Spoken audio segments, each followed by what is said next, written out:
샬롬 샬롬 샬롬 샬롬 샬롬. 하나님 사랑합니다. 여러분 주 안에서 사랑합니다. 오늘 3일상 말씀 시작입니다. 1절부터 11절 중심으로 한나와 분인나, 전체는 28절까지 있죠. 에브라임 산지 라마다임 소빔에 에브라임 사람 엘가나라는 사람이 있었으니 그는 여로함의 아들이요 엘리후의 손자요 도구의 증손이요 수베의 현손이더라. 이렇게 시작이 됩니다. 그에게 두 아내가 있었으니 한 사람의 이름은 한나요, 한 사람의 이름은 분인나라. 분인나에게는 자식이 있고 한나에게는 자식이 없었더라. 시작이 이렇게 되죠. 사무엘상 전체 계획에 대해서 보면 주제는 사사시대와 왕정시대를 연결하는 사무엘의 출생으로 시작을 하죠. 오늘 1장 2절에 보니 분인나에게는 자식이 있고 한나에게는 자식이 없었더라. 이렇게 해서 하나님께 기도함으로 사무엘을 한나가 받는 그런 내용으로 시작이 됩니다. 사무엘의 출생을 시작으로 이스라엘 백성이 왕을 구하게 되는 경위와 하나님께서 세우신 이스라엘의 초대왕 사울의 생애, 그리고 사울왕과 다윗과의 갈등을 기록하고 있습니다. 특별히 사무엘상에서는 빼앗긴 하나님 언약궤가 다윗에 의해 예루살렘으로 이동하는 과정, 그리고 사울과 다윗의 대립을 통해 기름 부음 받은 종을 대하는 성경적 바른 자세를 깨우쳐주고 있죠. 그리고 또한 하나님이 친히 세우신 왕 사울이라도 하나님의 말씀에 순종하지 않으면 그 위를 폐하시고 어떤 상황 속에서라도 말씀을 지키는 다른 자에게, 다윗에게 복을 주신다는 것이 사무엘상을 통해서 보여주고 있습니다. 첫 번째 개요는 그러하고 26장 25절에 이렇게 나와 있죠. 그리고 1장에서 15장은 사무엘에서 사울까지, 10절에서 16장에서 30일까지는 사울의 몰락과 다윗의 번영, 이런 내용으로 사무엘상이 만들어져 있다는 것을 우리가 대강 알고, 한나와 분인나 사건 1장 이야기 함께, 그 안에서 우리는 어떤 것을 깨닫게 될지 그 부분을 함께 묵상해 나가도록 하십시다. 그래서 1장 11절에 보면 한나가 마음이 괴로워 야훼에게 기도하고 통곡하여 서운하여 이르되 만군의 여호와여, 만일 주의 여종의 고통을 돌보시고 나를 기억하사 주의 여종을 잊지 아니하시고 주의 여종에게 아들을 주시면 내가 그의 평생에 그를 야훼께 드리고 삭도를 그의 머리에 대지 않겠나이다. 이렇게 서원을 하죠. 인생의 성패 하나님의 손에 달려 있습니다. 인간이 노력한다고 꼭 되는 것도 아니고, 그렇다고 노력을 안 해도 운이 좋으면 그렇게 되는 것 또한 아니죠. 막연한 운이 아니라 하나님의 은혜가 임해야 이루어지는 줄 믿습니다. 재능도 중요하지만 노력하지 않으면 또한 승리할 수가 없죠. 무엇이든지 노력은 항상 필요합니다. 그리고 아무리 노력해도 하나님의 은혜가 없으면 또한 승리할 수가 없죠. 인생의 승패를 좌우하는 결정적 요인은 하나님의 은혜입니다. 오늘 본문을 보면 두 여인 한나와 분인나, 그들의 인생을 비교해보면 그런 사실 우리가 확인해 볼 수가 있는데, 은혜와 보석이라는 의미, 이름의 의미, 한나는 은혜, 분인나는 보석이죠. 사무엘상 1장 2절에 보면 두 사람의 배경이 설명되죠. 엘가나에게 두 아내가 있었으니, 한 사람의 이름은 한나요, 한 사람의 이름은 분인나라. 분인나에게는 자식이 있고 한나에게는 자식이 없었더라. 엘가나라는 남자에게 이렇게 두 아내가 있었더라는 거죠. 사사시대 말기였는데 당시 이스라엘 백성들의 도덕성이 아주 허물어져 있을 때였습니다. 부인을 두 사람 둔 것은 잘못된 거죠. 하나님의 백성으로 합당치 않은 모습입니다. 이방인의 풍습에 물든 결과이기도 하죠. 아마 첫째 부인 한나가 자식을 낳지 못하자 분인나를 얻은 게 아닌가 생각됩니다. 이 두 여인은 각각 이름에 그 인생의 특징이 암시되어 있습니다. 분인나는 보석이라는 뜻, 그 이름처럼 그녀는 재능도 있고 굉장한 노력을 하는 노력형의 여인이었습니다. 고대에는 자식이 많이 낳는 여인이 최고였다고 그래요. 그녀는 엘가나에게 뽑힐 정도로 젊음도, 그리고 미모도, 건강도 아마 갖추고 있었겠죠. 또 그에게 잘 보이려고 노력도 했을 것입니다. 그러다 정말 자식을 낳고 아주 당당해집니다.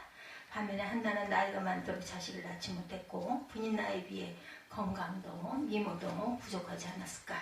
그러나 그녀에게는 분인나에게 없었던 은혜가 있었습니다. 이름이 은혜죠. 얼른 보면 당연히 분인나가 이겨야 되는데 나중에 보니 한나가 승리합니다. 그래서 은혜가 이긴다고 말씀을 드리게 되죠. 처음에 두 여인 사이 사무엘상 1장 6절에 보면 여호와께서 한나에게 임신하지 못하게 하심으로 그의 적수인 분인나가 그를 심히 격분하게 하여 괴롭게 하더라. 한나는 불임이었고 분인나는 자식을 잘 낳는 여인이었다. 두 여인 사이에 일간화가 아주 힘들었을 것 같죠. 첫째 부인의 한나에게 미안한 생각이 들어서인지 좀 더 잘해줬고 분인나에게는 그러자 분인나는 분을 내며 한나를 괴롭힙니다. 이 모습만 보면 분인나가 당연히 승자 같죠. 한나는 인생의 패배자로 끝날 것처럼 보입니다. 그러나 결과는 정반대죠. 분인나의 모습은 본문 이후에 더 이상 보이지 않습니다. 오직 한나의 이야기만 계속되고 결국 그녀가 승리하죠. 은혜가 이긴 거죠. 성경에 보면 하나님이 우리 인생을 위해 주시려고 은혜를 잔뜩 준비해 놓고 있다고 말씀하죠. 시편 31편 19절에 주를 두려워하는 자를 위하여 쌓아두신 은혜 곧 주께 피하는 자를 위하여 인생 앞에 베푸신 은혜가 어찌 그리 큰지요. 이 은혜를 받은 사람이 승리합니다. 은혜를 알지 못해서 혹은 알고도 무시해서 받지 못하는 사람은 아무리 재능이 뛰어나고 노력을 많이 해도 실패할 수밖에 없죠. 그러므로 하나님의 은혜에 대해 우리가 잘 알아야 합니다. 은혜가 무엇일까요? 거저 주시는 선물이죠. 값없이 주시는 선물.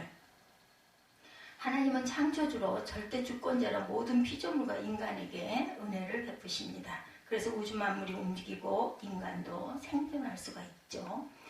요즘에 예로 산소가 없어진다고 생각해 보십시오. 대혼란이 일어날 것입니다. 우리 마스크하고 지내니까 어떠세요? 너무 답답하지 않아요?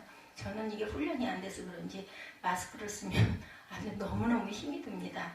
내가 안경으로 왜 기문 올라가는지 안에서 숨 쉬는 것이 안경으로 올라가서 안경이 자꾸 뿌얘지고 하여튼 어찌됐든 엄청 불편해요. 어떻게들 그걸 하루 종일 끼고 직장에서 근무를 하고 학생들은 학교에서 공부를 하고 어느 곳에서나 모든 사람들이 버스를 타든 길에 걷든 보면 전부 마스크를 착용하고 있는데 저는 참 대단하다 이렇게 생각을 합니다. 되도록이면 외출을 안 하고 외출할 때 마스크 잠깐씩 끼는 것도 아주 이렇게 힘이 들어요.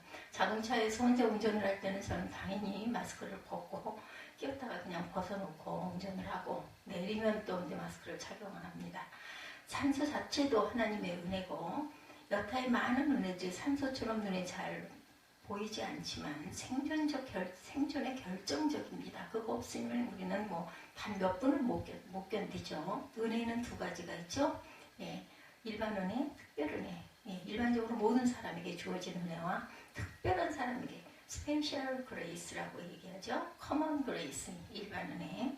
일반 은혜는 하나님의 모든 피조물에게 골고루 나눠주는 은혜입니다. 착한 사람이나 악한 사람이나 누구에게나 인간들의 경우에도 성도뿐만 아니라 불신자, 악인들에게조차도 골고루 주시는 은혜. 되게 물질적 은혜인데 예수께서 말씀하시죠. 마태복음 5장 45절에 보면 이는 하나님이 그 해를 악인과 선인에게 비추시며 비를 의로운 자와 불의한 자에게 모두 다 내려주십니다. 특별 은혜는 믿는 성도에게만 특별히 주어지는 은총이죠. 되게 영적인 은혜로 죄사함과 구원, 영생, 영혼의 기쁨, 평안, 지혜 이런 것들입니다. 에베소서 1장 7절에 보면 우리는 그리스도 안에서 그의 은혜의 풍성함을 따라 그의 피로 말미암아 속량 곧 속죄의 마음, 죄속함을 받았느니라. 그리스도 안에서라는 말들은 오직 성도들에게만 주어지는 은혜. 치유의 은혜 같은 것은 일반 은혜도 있고 특별 은혜도 있습니다. 의학으로 치료하는 것은 일반 은혜죠. 하나님의 모든 인간에게 골고루 주신 지혜로운 의학적 연구가 쌓이고 그것으로 치료하는 것이고 근데 의학을 초월해서 하나님의 성령의 능력으로 직접 치유해 주시는 경우도 있습니다. 그런 것을 신유라고 말하는 것이고 특별히 요즘도 이런 신유의 은혜가 일어나기도 하죠. 그러면 하나님의 은혜를 어떻게 받을 수 있을까? 오직 믿음으로만 말미암죠. 믿음은 비유해서 말하면 받는 손이기도 합니다. 상대방이 무엇을 주면 손을 내밀어 받아야 내 것이 되는 것처럼 하나님의 은혜를 주시려고 준비해 놓은 것을 깨닫고 믿음으로 반응을 해서 그 은혜가 비로소 내 것이 될 수 있는 것이다. 내밀어서 받아야 된다. 우리가 노력해야 되죠. 우리나라 선교 초기에 있었던 해프님이라고 그래요. 한 양반이 종기가 나서 고생을 하는데 서양 선교사들에게 좋은 약이 있다는 소문을 듣고 찾아갑니다. 선교사가 사연을 듣고 페니실린을 주었더니 값이 얼마냐 이렇게 물었어요. 그랬더니 공짜라고 하자 얼떨결에 받기는 받았는데 너무나 이해가 안 되고 이상하고 의심이 되더라는 거죠. 고민하다가 이 약이 가짜구나. 그래서 돌아가는 길에 그냥 버렸다. 이런 해프닝. 예, 은혜는 값없이 주는 것이지만 정말 하찮은 것이 아니죠. 값을 매길 수 없이 귀중한 것입니다. 오직 믿음으로 받으면 내 것이 되고 받지 못하면 내 것이 될 수가 없죠. 마가복음 10장에 맹인 거지 바디메오의 이야기가 나오죠. 그는 예수의 소문을 듣고 소리를 지릅니다. 그러자 사람들이 물러서라고 꾸짖습니다. 그래도 더 크게 소리를 지르죠. 기회를 놓칠 수 없었기 때문이에요. 그때 예수께서 그를 부르시죠. 네게 무엇을 해주기를 원하느냐. 그래서 그는 믿음으로 대답합니다. 내가 오기를 원하나이다. 예수님은 그의 믿음을 보시고 그를 축복하십니다. 마가복음 10장 52절에 예수께서 이르시되 가라 네 믿음이 너를 구원하였느니라 하시니 그가 곧 보게 되어 예수를 길에서 따르니라. 이렇게 말씀하죠.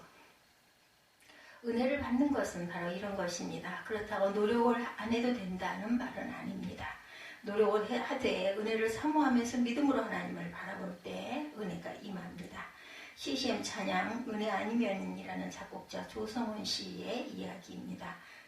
그 곡은 굉장히 아름다운 노랫말과 곡조로 많은 사람들이 애창을 합니다.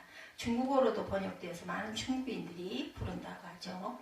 은혜 아니면 나서지 못하네. 십자가의 그 사랑 능력 아니면 나서지 못하네. 은혜 아니면 나서지 못하네. 놀라운 사랑 그 은혜 아니면 나서지 못하네. 그런데 그 가사를 쓰고 선율을 만드는데 20분밖에 걸리지 않았다 그래. 어떻게 그렇게 짧은 시간에 이런 귀한 곡을 만들 수 있었을까? 하나님의 은혜가 임하니까 가능했다라는 거죠. 그녀는 로마서를 읽으면서 하나님의 은혜에 대해 절실히 깨달았다고 고백합니다. 구원받는 것도 사랑하는 모든 것도 오직 하나님의 은혜임을 아주 절실하게 깨달았어요. 그 은혜를 사모하는 믿음으로 반응할 때 하나님이 큰 은혜를 주시는 거죠. 그래서 그녀는 이렇게 간증합니다. 하나님이 거저주신 곡입니다. 저와 여러분도 마찬가지죠. 은혜가 이깁니다. 믿음이 이기죠. 재능도 좋지만 노력이 중요합니다. 최선을 다해 노력하시기 바랍니다. 그러나 노력만 갖고도 안 되죠. 하나님의 그레이스, 은혜를 사모하시기 바랍니다.